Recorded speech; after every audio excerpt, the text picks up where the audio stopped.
द्वितीय वर्ष संस्कृत के विद्यार्थियों के प्रश्न पत्र प्रथम नाटक छंद एवं अलंकार से संबंधित विषय वस्तु का अध्ययन आज की इस कक्षा में किया जाएगा।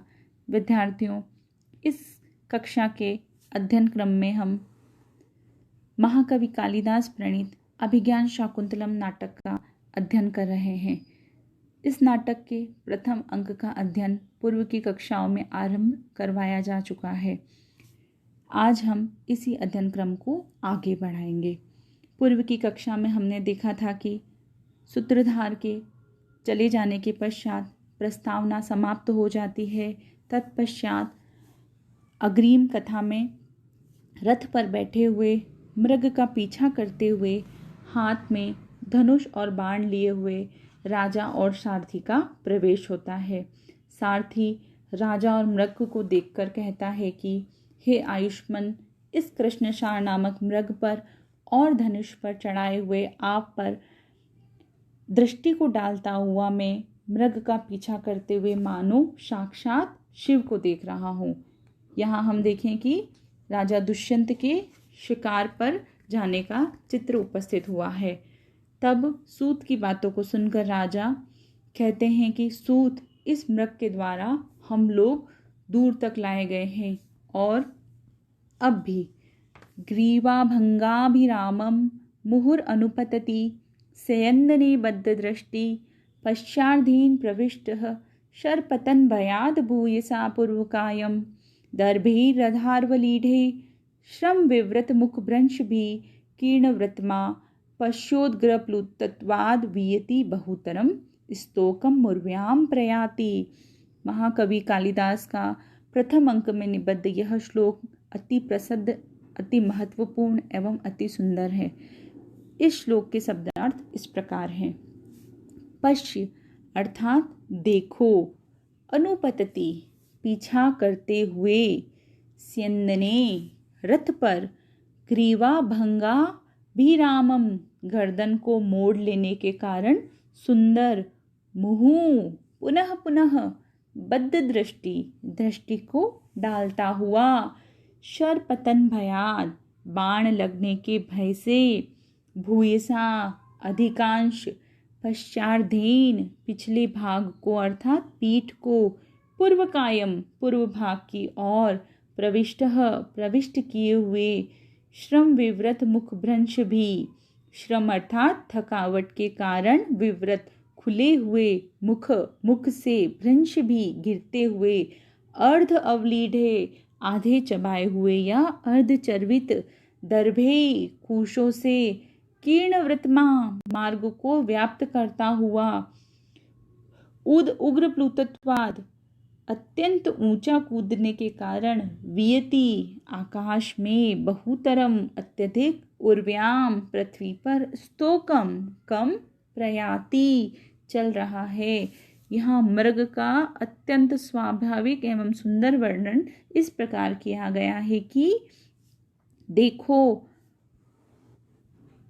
यह अब भी पीछा करते हुए हमारे रथ पर गर्दन को मोड़ लेने के कारण सुंदर लगने वाला, पुनः पुनः दृष्टि डालता हुआ, बाण के लगने के भय से अपने अधिकांश पिछले भाग को पूर्व भाग की ओर समेटे हुए, थकावट के कारण खुले हुए मुख से, गिरते हुए अर्धचर्वित कुशों से मार्ग को व्याप्त कर देने वाला यह मृग अत्यंत ऊंची कूद के कारण आकाश में अधिक और पृथ्वी पर कम दौड़ रहा है। यहाँ मृग की स्वाभाविक चेष्टाओं का वर्णन महाकवि कालिदास ने किया है कि किस प्रकार अपना शिकार हो जाने के भय से भागता हुआ मृग व्यवहार करता है। ऐसा पद्य हमारे नेत्रों के समक्ष ऐसा चित्र उपस्थित करता है कि हम यथार्थ में इस प्रकार के मृग का व्यवहार देख रहे हों। इस पद्य की विशेषता है कि इस श्लोक को भयानक रस के उदाहरण के रूप में काव्य प्रकाशकार ने प्रस्तुत किया है। मृगगत भय स्थायी भाव माना है। दुष्यंत से अधिष्ठित रथ का अवलोकन आलंबन विभाव है।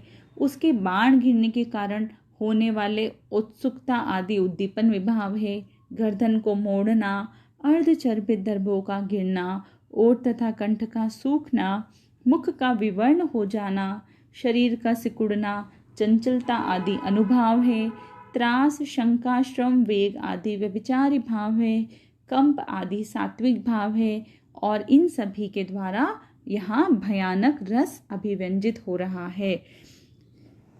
इस श्लोक में हम देखें कि यहाँ स्वाभाविक वर्णन होने से स्वाभावोक्ति अलंकार है।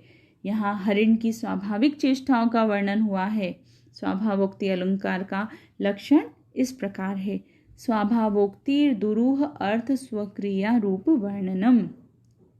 पश्चादेन प्रविष्ट में हम देखें गम्योत्प्रेक्षा अलंकार है। रसना काव्यलिंग अलंकार भी है, जिसका लक्षण इस प्रकार है। प्रत्युत्तरोत्तरार्थम यत् पूर्व पूर्वार्थ हेतुतः रसना काव्यलिंग तत्। यहाँ पांचाली रीति है। ओज गुण है, जिसका लक्षण है ओजश्चित्तस्य विस्तार रूपम दीप्तत्वम मुख्यते। यहाँ स्त्रगधरा छंद है। इस स्त्रगधरा छंद का लक्षण है मृभनेर्याणाम त्रयेण त्रिमुनि यतियुस्ता स्त्रगधरा कीर्तितेयम।